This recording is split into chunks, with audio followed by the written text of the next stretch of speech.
Hey guys, welcome to Maple Mickey, where we want to help you put the magic back into your Disney vacation. And today we want to talk about when is the best time to go to a Disney park. To all who come to this happy place, welcome.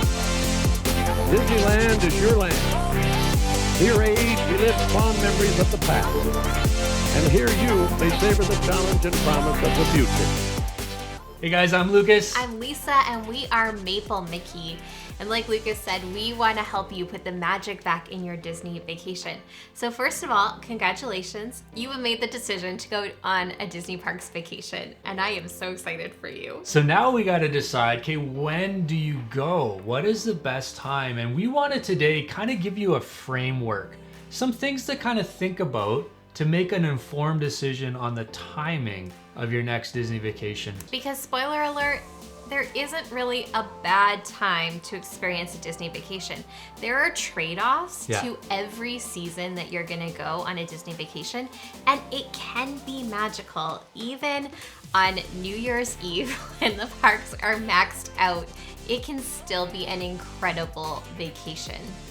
So we're going to talk about a few different things to think about. We're going to talk about kind of crowds and crowd size, as well as talk about some of the themes, some of the things that Disney kind of is second to none in terms of creating experiences around things like Christmas or Halloween or the festivals. So like Lucas said, the first thing that you really want to think about is crowds. Are you somebody who, has little kids or somebody who suffers from anxiety? Then you probably want to avoid those high crowd dates. And those are specifically bad around different holidays or different key vacations like spring break or reading week. Those crowds get pretty high. Now there are some incredible resources on the internet. If you just search Disneyland crowd calendar or Disney World crowd calendar, there are some people like Undercover Tourist who have put a lot of science behind crowd prediction. We'll put some links in the description below to kind of help you navigate that a little bit. Yeah, but there is a trade-off to going at a low crowd time of year. So you are going to see shorter park hours.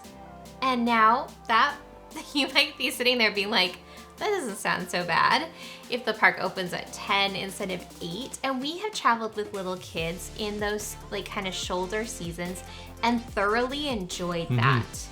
We enjoyed being able to sleep in and being able to leave the park by 8:30 and have a reasonable bedtime. Yeah, and we typically, when the kids were young, we would pick one night where we're gonna stay up for any kind of fireworks or any kind of special show, and then the rest was great.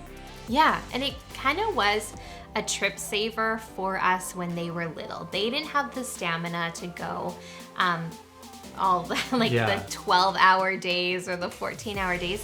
And so that worked really, really well for us. But in those shoulder seasons with kind of those shorter hours, you are going to see a reduction in some of the other things.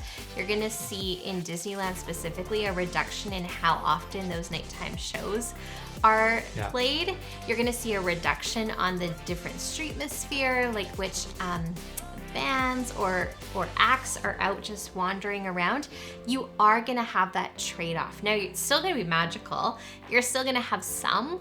You're just not going to have as much. Now, during those downtimes, is Disney doing a little more park maintenance as well? Are you going to experience moments where some of different rides are going to be kind of closed down for maintenance during kind of the less peak seasons? Absolutely. Leading up to different holidays or leading up to summer, you are going to see an increase in that park maintenance as well. If you're going to Disney World and you come from a cooler climate like we do, and even in those shoulder seasons, it feels warm enough to swim, please keep in mind that one of those water parks will be shut down at a time for maintenance over the winter seasons. So it is a bit of a trade-off. You have less crowds, so you have lower wait times and you can get, a little bit more done, but you have shorter hours. And so you probably will still be able to get things done in those higher crowd seasons with the extended hours, as long as you're utilizing some good strategies, some Genie Plus, maybe some rope dropping, all of those kinds of things. So let's talk weather, because we're Canadian, we're on the west coast of Canada. Sometimes when we look at our trips, we're kind of thinking kind of thoughtfully about weather. I think in terms of Disneyland, there's probably really no bad time to go to Disneyland, but Disney World might be a bit of a different animal. Yeah, so going to Disneyland, you're right, it's not going to be cold, but they do have rainy seasons. So every time I've been there in February, it has been very rainy. One day was just a torrential downpour. It ended up with most of Disney California Adventure being closed down, and it was actually kind of miserable. And so you do want to kind of keep an eye out on your forecast. Now with those park reservations going away, which is wonderful, you don't have to really kind of plan in advance which day you're going. And so if you're keeping an eye on the weather forecast, you can work around that on your trip. Maybe that's a day that you sleep in and just have a down day, a trip saver day, instead of the day before like you had originally planned. You can work around that. But you're right. So the cold or like really, really hot, it's pretty moderate in California. It's pretty even, but you are gonna wanna watch for those rainy days. Now, Florida especially gets rainy days in hurricane season. And so you're gonna want to just keep that in mind, that throughout the summer in Florida, it is very hot, but it's also hurricane season. So you're thinking like June through November, anything can happen in terms of storms. But Florida can also get really cold. And I know it doesn't seem like it should, but we had one trip where we went expecting it to be hot. Yeah. And quickly realized that we were having to do laundry to have enough sweaters and warm clothes to last us through the trip. And so keep an eye on the weather. Obviously Disneyland can get cold too. So let's talk windows of time. When would you recommend going on a Disneyland park in terms of weather and experience? And when would you recommend kind of the best season for going to Disney World? Yeah, I think those shoulder seasons for both in the spring or the fall are beautiful. You're not getting that really, really hot weather because, let's be honest, when you're waiting in line and it feels like the face of the sun, that's not fun anymore. And we're gonna have some line saver tricks for you of different things you can do so it doesn't feel like you hate life waiting for different rides. But when you're overheated and you're just standing there, it's a pretty good recipe for a meltdown, adults or kids. And so if you can go in those spring seasons, it's gonna be a little bit cooler. And then the fall is still gonna be hot. It's still gonna be beautiful. It's just not gonna be as hot. And I would say that that goes for both of Disneyland or Disney World. So you use the term there, the shoulder seasons. What are you talking about there? What is the shoulder season? Yeah, so Disney does change their calendar in terms of pricing based on those crowd calendars, based on the peak season. So they have peak season and they have value season. Again, value season, you see those crowd levels decrease, but you're also gonna see some of those park hours decrease. And so if you choose your shoulder seasons well, you are gonna see more rides being operational because they're getting right into that peak season. So you're gonna have the lower crowds with less of the trade-off that you would in a value season. So you're coming out of a value season, ramping into, and you kind of catch that window. Yes. Okay. Yeah. That's gonna be kind of your best bang for your buck. You still might have some reduced hours, you still might have some rides down, but less. So let's talk now about the themes, because Disney is, quite world famous for the way they theme different kind of seasons and moments with their parks. Yes. If you go on YouTube, you can find like the turnovers. They're amazing. They do it in like 12 hours overnight. Yeah. Everything changes. It's unbelievable. Why might you want to go during like a peak season in terms of crowds, but you're getting the added value of the experience of. Yeah. So keep in mind that Disney starts all of their holidays very early. Like Halloween can sometimes be set up in August. And Christmas gets set up at the beginning of November. She loves that because she loves Christmas. I love Christmas. She'd set it up in September if she could. So you can still get some of those shoulder seasons, those reduced crowd levels, and still embrace the holidays that Disney does so well. Now, Disney does do theming incredibly well. They do Halloween and they do Christmas, like specifically, very well. It is all out. Every resort has its own like unique tree. Every park has its own unique tree. All the decorations are specific to different lands. Like, it is absolutely incredible. Now, the first time we went to Disneyland when it was Halloween, we had really little, I guess not really little, they're 4 and 7. It felt little. And we were a bit hesitant as to what Halloween was gonna be like. We have a son who was very cautious when he was little. And I had never been to Disney during Halloween, and I thought that they did it so phenomenally well. It was kind of kitschy. They certainly leaned into fun over fear, which was really nice in terms of bringing little kids to that particular theme season. You know, they do such a good job of kind of transforming the park with all of these different jack-o'-lanterns around. And then, of course, they have their Halloween parties. They have Oogie Boogie's Bash at Disneyland, and then they have the Mickey's Not So Scary Halloween party at Disney World. And those are big drawing events. People plan their entire vacation around going to these parties because they are so fun. Where else do you get to trick or treat in a theme park? Like, that is pretty incredible. And so even though they are going to be high crowd level events, that might be something that you go, you know, I've done Disney just normal, but I want to see it with some new decor, or I want to see it with a new experience. So you find those new experiences, new memories, new things for the family to kind of latch on to in terms of what we call those anchors of happiness. Yes. And of course, nobody has Christmas like Disney. And so there's no Christmas party at Disneyland, but there absolutely is at Disney World. And where else can you watch it snow in California or Florida? But you can watch it snow all over the Disney resorts and parks. And it is so magical to be able to watch that. We know people who go every year just to watch the Candlelight Processional, which is a Christmas kind of choral and orchestration show in Epcot.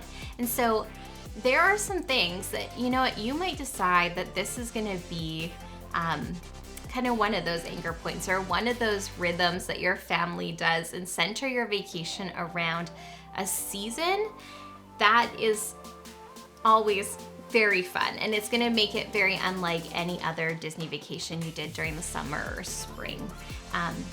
But the other thing that you could think about, especially at Disney World, Disneyland does a few festivals, but Disney World loves their festivals, especially in Epcot. They have Festival of the Arts, they have Food and Wine, they have the Flower and Garden Show, and so whatever season you go to at Epcot, there's usually a festival attached, and people will plan a specific vacation around one of those festivals based on what you like. Now I'm thinking, my wheels are turning, because we've talked about these shoulder seasons, these kind of ramp ups where you can kind of get maybe a bit of a budget kind of experience going into, you know, where things are a little bit more. Are there shoulder seasons in terms of some of the major themes around Disney World, Disneyland that you can kind of capture? Or once they switch over to like a Halloween or to a Christmas, you're in a peak season no matter what? So the kind of interesting thing in recent years with crowd calendars is that we're seeing less of a like peak and valley. We're seeing it becoming a little bit like more even across the board. And I think that's because just historically, everyone knows that September is a value season. And then more people start shifting their travel to September. And we're seeing less of the differentiation in crowd calendar. There are still some. So when you're thinking about those kind of holiday events specifically, if you look at September and you look at November kind of leading up to the week before American Thanksgiving, and then kind of a little bit after, like those first couple weeks of December, those are going to be slower times. People want to be there for those holidays. And so then the kind of weeks before and after are going to dip slightly. Okay. You're still going to get those long hours. You're still going to get the theme of the holiday, but lower crowds and potentially lower prices. Now, if you see a Disney special come out, some sort of discount, that is Disney recognizing that they are not meeting their projected crowd calendar for that season. So that's a good indication. It's a good indication. Now, that discount might draw everybody over there, and so, but it is a good way of going, this could potentially be a slower season, and I could save some money at the same time. Nice. So we talked about the slower season, that less crowd. But I do want to say that, going on those high peak seasons, going when it is Christmas or New Year's or some of those things, it is really fun. So I was able to go when we were engaged to Disneyland over New Year's, and it was incredible.